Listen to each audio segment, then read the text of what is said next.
right.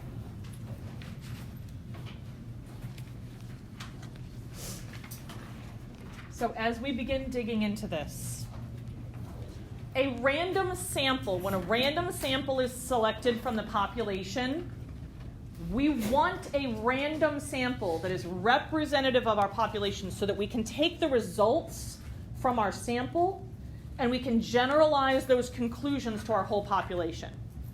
So if we pull a random sample of seniors from Pike High School, I can then take those results and generalize them to all of the seniors at Pike High School, but only if it is a random sample. If I take a random sample of all of the seniors in Indiana, then I could generalize those results to all of the seniors in Indiana. This is why on that homework I asked you guys to identify who the population was, because that's who we can take these results and generalize them to. Only if it's a random sample and only if it's representative. If the sample that you choose does not represent your whole population, you found something, but it doesn't allow you to make any large sweeping statements about what the larger group thinks, feels, or believes. Random assignment, on the other hand, it creates two groups that are roughly equivalent so that if there's any differences in the response variable at the end of our experiment, we can attribute the change that we see to this explanatory variable. Random assignment lets us say one thing is causing another. Random samples let us generalize. Random assignment lets us assign cause and effect. So that's kind of the big ideas that we're walking into this with. If you notice, there were 3 of these conclusions that tell us we can assume that this is causing the other thing. The other 3 conclusions are talking about, well, we know there's a relationship here, but I don't necessarily know that it's cause and effect. So number 1, get all the students in a senior-only class to participate in a study. Ask them whether or not they took an SAT prep course and divide them into 2 groups based only on their answer. What kind of conclusions could we actually draw from that? If you look, this is stuff coming off of that page that I just passed out to you. Which one of these conclusions could we reach based on this design? C. For the students in this particular senior-only class, there's an association or a relationship between taking an SAT prep course and higher SAT scores.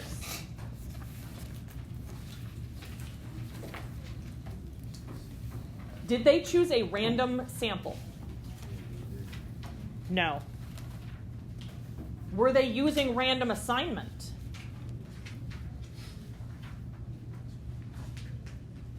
Were they using random assignment? No. No random sample, no random assignment. So one thing that I want to step back real quick, sorry, I had this up on the screen and then I breezed right past it. This wouldn't be a bad thing to snap a picture of, to have for your own use.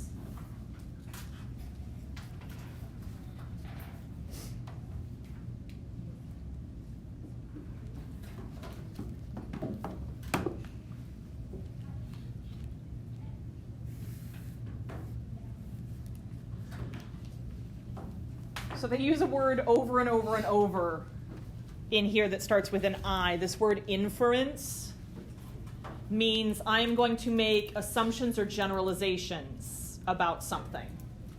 So can I take these results and generalize them to the population? Can I make an assumption about cause and effect? That's what we're looking at here. If we have random selection, then I can make, let me see here. If I have random selection, I can make generalizations about the population. If I have random assignment in an experiment, then I can say things about cause and effect. Right? So this is kind of what I was using as I was going through that particular card sort. I was using this rubric to help me determine. So wait, yep. You say randomly select individual, that's like randomly pick random people? Yes, so that would be like what we did over here. Simple random samples, stratified samples, cluster samples. That would be Random sampling, yes. And then the group one is randomly assigning each random person to a group. Yes.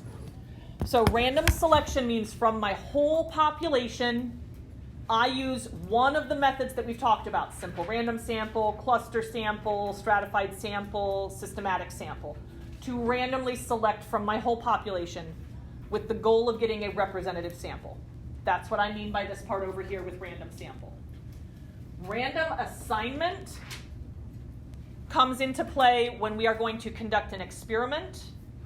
We, as the researcher, are going to randomly divide our participants into two different groups, and then we're going to assign them different treatment conditions.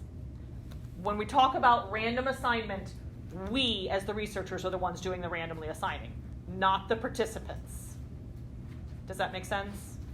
You always want to be approaching the terminology on this from the perspective of the researcher, not from the perspective of the participants. All right, what about number 2? Select a random sample of seniors from your school to participate in a study. Ask them whether or not they took an SAT prep course and divide them into 2 groups based on their answer to this question. Are we using a random sampling method? Yes. Are we randomly assigning them to groups? No. So what can we say if we have a random sample but no random assignment? Yes. We can conclude E on that handout that I gave you guys. We can talk about an association or a relationship between these things. And we can generalize it to all seniors from our school, because that's where our sample was taken from.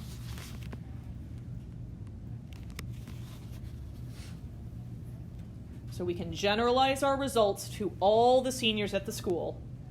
And we can talk about a relationship, but we can't assign any cause and effect because we didn't use random assignment.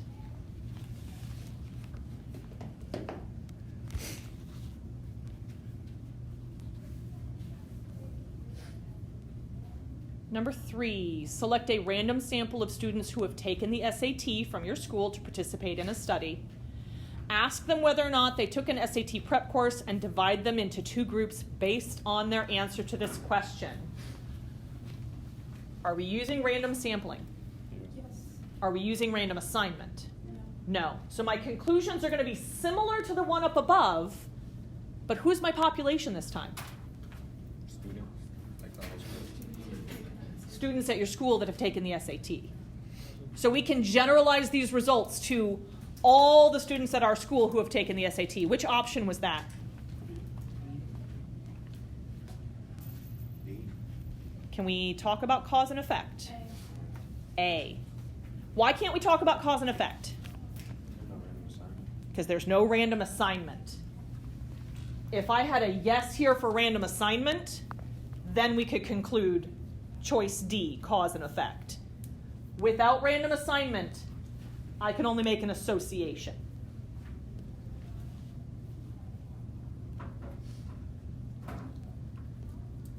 Number 4, get all the students in a senior-only class to participate in a study. Randomly assign half of the students to take an SAT prep course and have the remaining half not take an SAT prep class. Then have both groups take the SAT again. Do we have a random sample? No. No. Are we using random assignment? Yes. Yes. Can I generalize the conclusions to the whole population then? No. Can I make statements about cause and effect? Yes. So what can I say about the seniors in this class? F. Can we generalize to all our seniors? How is D? D, for the students in this class, because we didn't use a random sample.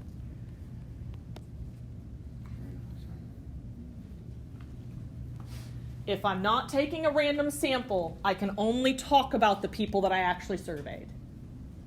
Random assignment lets me say cause now.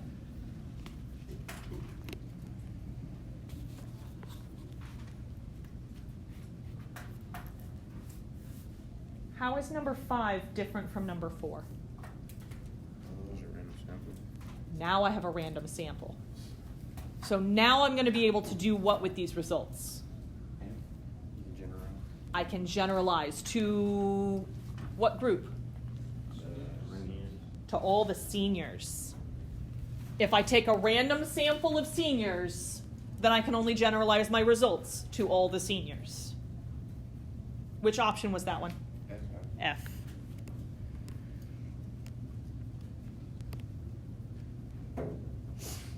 Again, if I have random assignment, then I'm allowed to use the word cause. If I don't have random assignment, all I can say is there's an association or there's a relationship here. I don't know which piece is causing the other.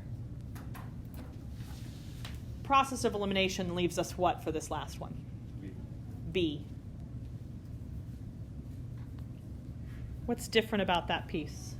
Student, like the school. Yes. My random sample came from all the students at the school that have taken the SAT. So I could take these results and generalize them to all the students who have taken the SAT.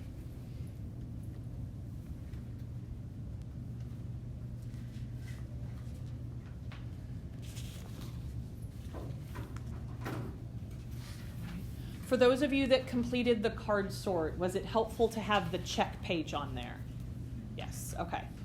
I got this from somebody else, but they didn't have that piece, and I was like, that's really super useful to know when you've matched something correctly, or if you match something else up and it all of a sudden goes to 0, and you're like, I did something wrong. So. Alrighty. This wraps up chapter 4. Big concepts, big ideas for today. Almost exactly what I showed at the beginning. When we take a random sample from our population, we can generalize our conclusions to the population that we took our sample from.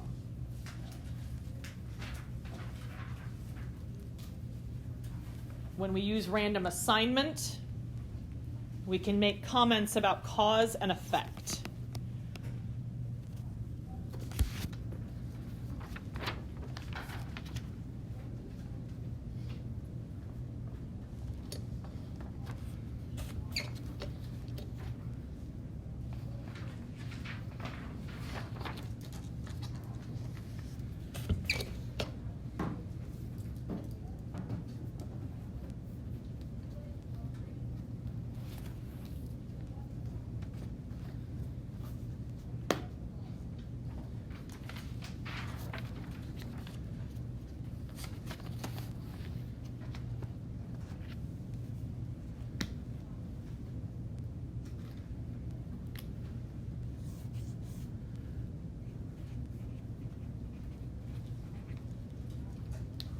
Once you get done copying this down, I want you guys to try to check your understanding that is right underneath that.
Is this an experiment or an observational study?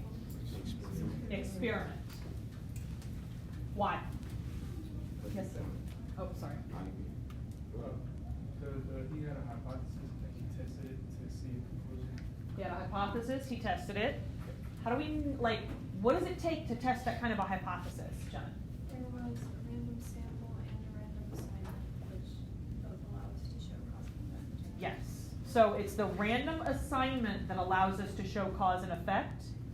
If it's an experiment, that means that we are looking at treatments, and our two groups are going to be exposed to different treatments. What are the treatments here? Brightness. Yes and no. Be more specific. Grace, sorry. Battery, like the battery lasting. That would be one of my variables. Low brightness or high brightness? Low brightness or high brightness. Those are the two treatments that he's exposing these groups to. One group only got high brightness. One group only got low brightness. Absolutely correct. So it's an experiment. They were randomly assigned to treatments. Anytime you see random assignment to different treatments, we have an experiment going on. Mohammed, I loved your explanation. It was a bit more science in its explanation, but it's not wrong. So would that be he got a partial or A justification for how, he had a hypothesis. So some things that I would want to see in addition to it would just be like, because it's one of the understoods on the science end that you have to have a control group and an experimental group, but I would want to see that actually explicitly talked about.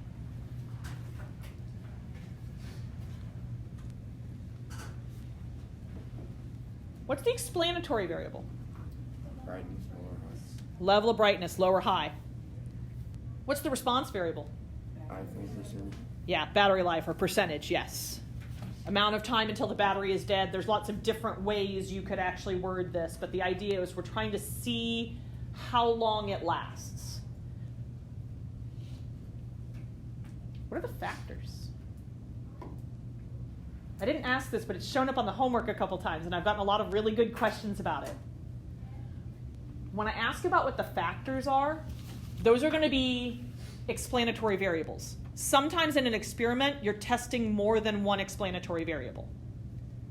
So explanatory variables are going to be your factors. Your treatments are going to be the categories in those.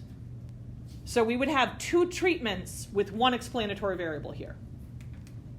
I know on the homework, there was one particular question on a previous homework that was asking about, type of music that's being played in the background when you're on hold, and then whether you get a pre-recorded message or not. So two factors, music. The treatments would be the different types of music that they have. But the variable that we're looking at there is music, and then recorded message or not. So message and music would be my factors or my explanatory variables. And the treatments are all of the different subcategories in there. Does that make sense? Okay. Was a random sample used to collect this data? Yes. What about random assignment? Yes. Also, yes. Actually, before I go on and put that up, since we used a random sample, what will I be able to do? Just from the random sample part.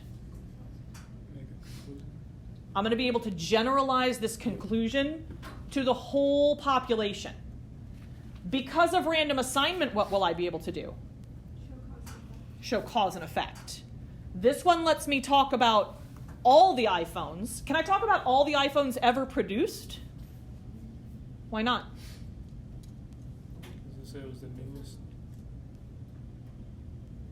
Where did he get his iPhones from?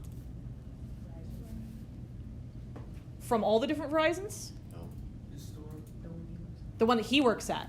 He's only going to be able to generalize his conclusions to the iPhones that are available at his store, because that's where he pulled his sample from. For all he knows, he got a bad batch at his store. So he can only generalize those conclusions to what he has access to. What kind of conclusions did you guys reach on this? What can he say?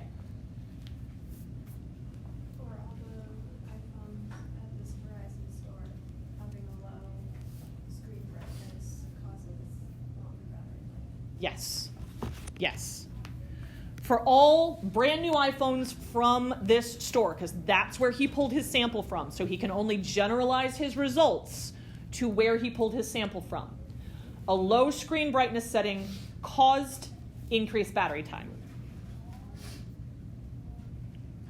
Fantastic. I'm going to go ahead and pass out your review for the test. Test is a week from yesterday. We had originally set it for Wednesday, ran into problems because of PSAT, so I bumped it up to Tuesday. Don't think that's a good idea. I think we need an extra day for practice and review, so now we bumped it back to Thursday. Goodness sakes, that's not a lot of confusion. So my plan as of right now is that on Monday, we're going to do a practice-free response question, very similar to the type of question that you might see on this test, and it will come off of a previous AP exam. We're going to do it like we did before, where you guys will spend the first 15 minutes answering it, and then we'll look at student work samples that were actually submitted to that particular question. We'll talk about the good, the bad, and the ugly in those student work samples, and then I'll tell you how they were scored. And you can make any modifications to your own as you see fit so that you know how to answer to get perfect scores on your test on Thursday. On Wednesday, I'll take any questions. Sorry, not on Wednesday. On Tuesday, I'll take any questions off the review that you guys have. We'll go over anything like that in class together.